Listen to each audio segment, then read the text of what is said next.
සාන්තව ආදරෙන්ද happiness miss YouTube channel එකට පිළිගන්නවා.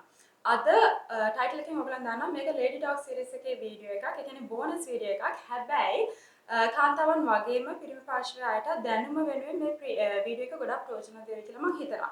අද අපි කතා කරන්න හදන්නේ පීරියඩ් ප්‍රොඩක්ට් එකක් ගැන.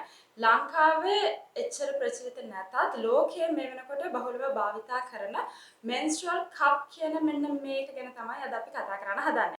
මම මගේ channel එකේ මුල ඉඳන්ම පීරියඩ් සම්බන්ධව කාන්තා ප්‍රජනන පද්ධතිය කාන්තා සෞඛ්‍ය ගැප් ගැනීම මේ වගේ මාතෘකා ඔස්සේ ගොඩක් වීඩියෝස් හදලා තියෙනවා. Lady Talk කියන playlist එකෙන් ඔයගලන්ට ඒ වීඩියෝස් සියල්ලක්ම බලා ගන්න පුළුවන්. ඉතින් අපේ රටේ මේ දේවල් ගැන ප්‍රසිද්ධ කතා නොකරට මේක හරීම මේ හංගිලා කතා කරන්න ඕන දෙයක් කියලා හිතුවට මේක හරීම සාමාන්‍ය දෙයක්. මොකද සියලු කාන්තාවන් මුහුණ දෙන තත්ත්වයක්.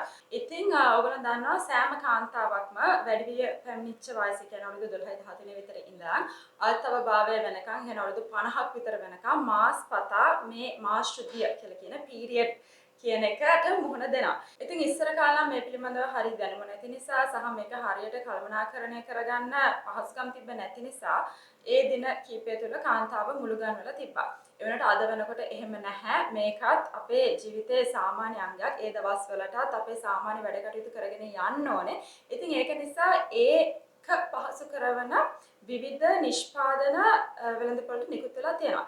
ඉතින් සාමාන්‍යයෙන් ඉස්සර කාලේ නම් මේ වෙනුවෙන් පාවිච්චි කරේ රෙදි කැබැල්ලක්. ඉතින් ඊට පස්සේ මේ වෙනුවෙන් වෙළඳපොළට ආපු ප්‍රොඩක්ට් එක තමයි පෑඩ් එක නැත්නම් සමීපාරක්ෂක තුවාල. රෙදි තුවාලයත් එක්ක බලද්දි මේක ගොඩක් පහසුයි කියලා හිතුණට ඇත්තටම මේක සම්බන්ධව විවිධ ප්‍රශ්න තියෙනවා. මම ඒ ප්‍රශ්න ටික කෙටියෙන් කියලා ඉන්නම්. ළමයි මම දුද්දෙන්න මේ වීඩියෝ එක රෙකෝඩ් කරන්නේ ඉරව්ව එනවා යනවා ලයිටින් පොඩ්ඩක් අවුල්. ඉතින් ඒක ගණන් ගන්න එපා. ඉතින් පළවෙනි කාරණා තමයි මේකට යන වියදම. ඉතින් අපි හිතුවට මේක සාමාන්‍ය දෙයක්, අත්‍යවශ්‍ය දෙයක්, හැමෝම පාවිච්චි කරන දෙයක් කියලා. ඕගොල්ලෝ සමහරට දන්නේ නැතුව ඇති ලංකාවේ බහුතරයක්. ඒ කියන්නේ 70%ක් පමණ බහුතරයක් තාමත් පෑඩ් පාවිච්චි කරන ඒගොල්ලන් තාමත් පාවිච්චි කරන්නේ රෙදි කැබැල්ල. මේකට හේතුව ඒගොල්ලන්ට මේ වෙනුවෙන් වියදම් කරන්න අමාරුයි. සාමාන්‍ය පෑඩ් පැකට් එක රුපියල් 150ක් විතර වෙනවා. එයින් පැකට් දෙකක්වත් එක සයිකල් එකකට අවශ්‍ය වෙනවා. ඒකට රුපියල් 300ක්. එතකොට අවුරුද්දක් ගත්තොත් මාස 12ට රුපියල් 3600ක්. ඉතින් මම මේ කිව්වේ ලංකාවේ අඩුම මිලට තියෙන සාමාන්‍ය පෑඩ්ස් ගැන. ඉතින් පිටරටින් එන ප්‍රොඩක්ට් එකක් නම් ඊටත් වඩා ගොඩක් මිල අධිකයි. ඉතින් පාවිච්චි කරලා විසි කරන දෙයකට මේ තරම් මුදලක් වැය කරන්න සමහර අයට අමාරු වෙන්න පුළුවන්. පෑඩ් එකේ තියෙන ඊළඟ ප්‍රශ්නේ තමයි ඒකින් වෙන පරිසර හානිය. ඉතින් අපිට මේක සනීපෙට තිබුණාට මේකේ ඇත්තටම ගොඩක් නොදිරන ද්‍රව්‍ය අඩංගු වෙනවා. පරිසරයට මුදා හැරුණාම ඒ කියන්නේ පාවිච්චි කළා මේක විසි කරාම මේක දි รา පත් වෙන අවුරුදු 500ක් 800ක් අතර කාලයක් ගත වෙන්න පුළුවන් කියලා කියනවා. ඒ කියන්නේ ලෝකයේ පෑඩ් එක නිර්මාණය වුණාට පස්සේ ලෝකයේ සියලු කාන්තාවන් මෙච්චර කල් පාවිච්චි කරපු පෑඩ් සියල්ලම තාම ලෝකේ කොහරි තියෙනවා. මම බිග් ගර්ල් කෙනෙක් වුණාට පස්සේ ඇඳපු පළවෙනි පෑඩ් එකක් තාම ලෝකේ කොහේ හරි දිරමින් පවතිනවා කියලා හිතනකොට මට නම් මාරම දුකයි. ඇත්තටම මාරම දුකයි. තුන්වෙනි ප්‍රශ්නේ තමයි පෑඩ් වලින් ඇතිවන සෞඛ්‍ය ගැටලු.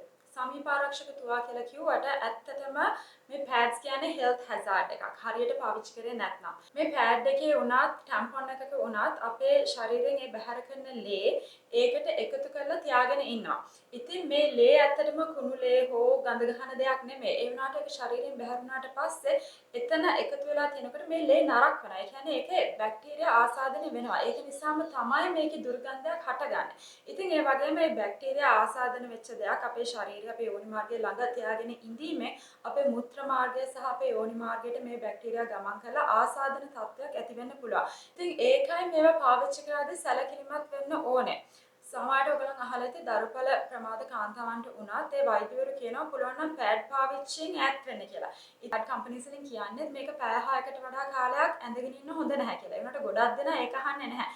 පෑඩ් එක පිරෙනකන් කියලා ඇඳගෙන ඉන්නවා. නැත්තම් සමහර විට උදේ ඇඳලා ඔෆිස් යනකොට ඉස්කෝලේ යනකොට මාරු කරන්නේ නැතුව ආයේ හවසට තමයි මාරු කරන්නේ. රැලි වෙනකම් මාරු කරන්නේ. ඉතින් ඒකට පැය 10 සහ ඊට වැඩි කාලයක් වුණත් මේක ඇඳන් ඉන්න පුළුවන්. එතකොට අනිවාර්යයෙන්ම මේ වගේ ප්‍රශ්න ඇතිවීමේ හැකියාව තියෙනවා. ඉතින් මේ හැම ප්‍රශ්නයකටම විසඳුමක් දෙන ප්‍රොඩක්ට් එකක් තමයි මේ පීරියඩ් කප් එක කියලා කියන්නේ. මේක හදලා තියෙන්නේ සිලිකන් වලින්. මේක යෝනි මාර්ගයේ ඇතුළට දාන ඩිවයිස් එකක්. එතකොට පීරියඩ් බ්ලඩ් මේකට එකතු වෙනවා. ඊට පස්සේ මේක අරගෙන ඒ ලේ ටික කොමඩ් එකට දාලා ෆ්ලෂ් කරලා මේක පිරිසිදු කරලා ආපහු පාවිච්චි කිරීමේ හැකියාව තියෙනවා. ඉතින් මේක යෝනි මාර්ගයට ඇතුළත් කරන්නේ කොහොමද? මේක පාවිච්චි කරන්නේ කොහොමද වගේ ගොඩක් විස්තර මම මේ වීඩියෝ එකේ කතා කරන්න බලාපොරොත්තු වෙන්නේ නැහැ. හැබැයි ඒ ගැන දැනුම ඔයගලන්ට ලබා ගන්න පුළුවන් වීඩියෝස් කීපයක් මම පල්ලෙහා ඩිස්ක්‍රිප්ෂන් බොක්ස් එකේ ලින්ක් කරනවා. ඉතින් මේ පුංචි කප් එකෙන් මම ඔයගලන්ට කලින් කියපු පීරියඩ් සම්බන්ධ ප්‍රශ්න විසඳන්නේ කොහොමද කියලාත් මම කියන්නම්. පළවෙනියට වියදම ගැන කතා කරනවා නම් මම අර කලින් කිව්වා වගේ ලංකාවේ අඩුම මිලට තියෙන පෑඩ්ස් ගත්තත් අවුරුද්දකට රුපියල් 3600ක් වගේ මිලක් මේ වෙනුවෙන් වියදම් කරන්න සිද්ධ වෙනවා. හැබැයි මේ කප් එක දැන් ඔයගලන්ට ලංකාවේ රුපියල් 1000ක් සහ ඊට වැඩි වගේ මුදලකට ලබා ගැනීමේ හැකියාව තියෙනවා. ඉතින් ඒ වගේම විශේෂම කරුණ තමයි මේක රීයුසබල්. ඒ කියන්නේ මේක නැවත නැවත පාවිච්චි කරන්න පුළුවන් අවුරුදු 10ක් යනකම්. අවුරුදු 10ක්. ඒ කියන්නේ කැල්කියුලේට් කරලා බලන්න ඔයා පෑඩ්ස් වලට වේදම් කරන මුදල් වලින් කොච්චර ප්‍රමාණයක් ඔයාලට මේක නිසා සේව් කරගන්න පුළුවන්ද? ඉතින් ඒක නිසා පළවෙනි වියදම අයිට වඩා වැඩි වුණාට දීර්ඝ කාලිනව ගත්තොත් මේක ගොඩක්ම ඉකොනොමිකල්. ඊළඟ දේ මේක පරිසරයට හිත කරයි. ඉතින් අවුරුදු 10ක් යනකම් මේක නිසා කිසිම දෙයක් අපි පරිසරයට මුදා හරින්නේ නැහැ. අවුරුදු 10ක් ගියාට පස්සෙත් මේක විසි කරාම මේක සිලිකන් වලින් හදලා තියෙන්නේ. ඒ කියන්නේ මේක බයෝඩිග්‍රේඩබල් වෙනවා. ඉතින් ඒක නිසා මේ පීරියඩ් කියලා කියන හරිම ස්වභාවික දෙයින් අපේ පරිසරයට හානියක් වෙන්නේ නැතුව ජීවත් වෙන්න අපිට හැකියාව ලැබෙනවා. ඉතින් ඕගලන්ට කොහොමද දන්නේ? මට නම් ඒක ගොඩක්ම වැදගත් කාරණාවක්. මොකද ඕගලන් මගේ channel එකත් එක්ක එකතු වෙලා ඉන්නවා නම් ඕගලන් දන්නවා මම උත්සාහ කරන්නේ ගොඩක් පරිසර හිතකාමී විදිහට මගේ ජීවිතේ ගෙනියන්න, මගේ ජීවන රටාව ඒ විදිහට හුරු කරගන්න. ඒක නිසා මට නම් ඒක ලොකු සහනයක් වෙනවා.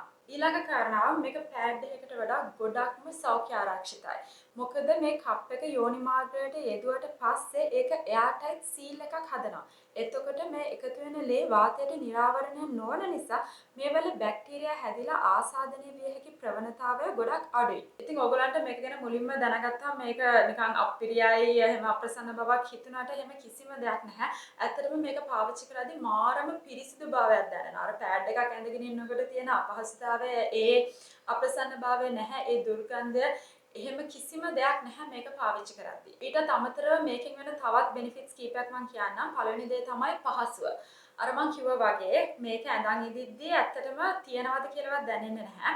මේක ඉන්සර්ට් කරද්දී දාද්දි ගලවද්දි තමයි පොඩ්ඩක් අමාරු වෙන්නේ. හැබැයි ඒකත් මුලදී හුරුවනකම් විතරයි. ඊට පස්සේ කිසිම ප්‍රශ්නයක් නැහැ. සහ මේක ඇඳගෙන ඉඳිද්දි දැනෙන්නේවත් නැහැ මේක තියනවද කියලාවත්. අනිත් දේ තමයි මේක එකවර පැය 12ක් පාවිච්චි කරන්න පුළුවන්. ඒ කියන්නේ දවසට මේක මාරු කරන්න ඕනේ දෙසරයි. උදේ ඔයා වොෂ් කරද්දි මාරු කරන්න පුළුවන්. ආයෙ රාත්‍රියේ නිින්දට යනකොට මාරු කරන්න පුළුවන්. රෑ පුරාම සහ දවල් පුරාම මේක පාවිච්චි කරන්න පුළුවන්. ඉතින් හරිම පහසුයි. අනිත් එක තමයි හැම මාසෙම පෑඩ්ස් ගන්න මතක් කරන්න ඕනේ නැහැ. ඔයා හිතන්නේ ඊළඟ අවුරුදු 10ටම ඔයාට ආපහු පෑඩ්ස් ගැන පොඩ්ඩක්වත් කරදර වෙන්න ඕනේ නැහැ. ඊළඟ දේ තමයි මේකේ zero leak. ඒ කියන්නේ ඔයගොල්ලන් දන්නවා පෑඩ් එකක් ඇඳගෙන හිටියත් අපි හැමතිස්සෙම පස්ස බලන්න ඕනේ leak වෙයිද. එහෙම ගැටලු තියෙනවානේ මේකේ එහෙම නැහැ. මම නම් අත්විඳලා තියෙන්නේ leak එකක් වෙලාම නැහැ. ඉතින් ඔයා හරි සයිස් එක තෝරගත්තොත් ඔයාට ඒ ප්‍රශ්න ඇති වෙන්නේ නැහැ. මේක සාමාන්‍ය සයිස්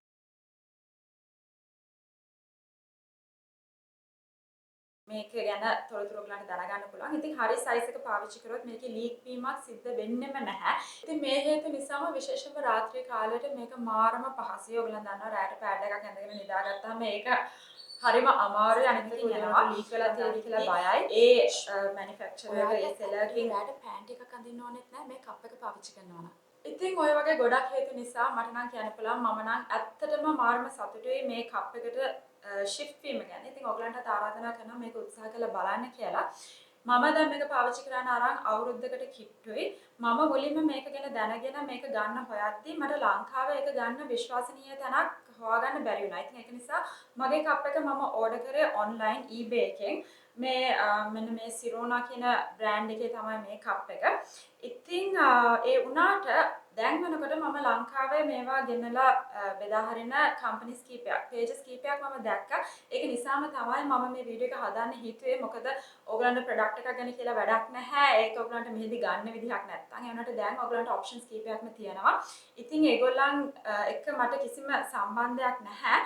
ඒක නිසා ඔයගොල්ලන් ඒගොල්ලන් එක්ක කතා කරලා බලලා තොරතුරු දැනගන්න පුළුවන්. මම මේ පේජස් කීපයක්ම පල්ලා ඩිස්ක්‍රිප්ෂන් බොක්ස් එකේ ලින්ක් කරන්නම්. ඉතින් ඒගොල්ලන් මේක කොහෙන්ද ගෙන්නන්නේ, කවුද මැනුෆැක්චරර් බ්‍රෑන්ඩ් එක වගේ කරුණු අනුව ඒගොල්ලන්ගේ මිල ගණන් ටිකක් වෙනස් වෙන්න පුළුවන්. ඉතින් ඔයගොල්ලන්ට කතා කරලා බලලා ඕගොල්ලන්ට සුදුසුම එක තෝරගන්න පුළුවන්.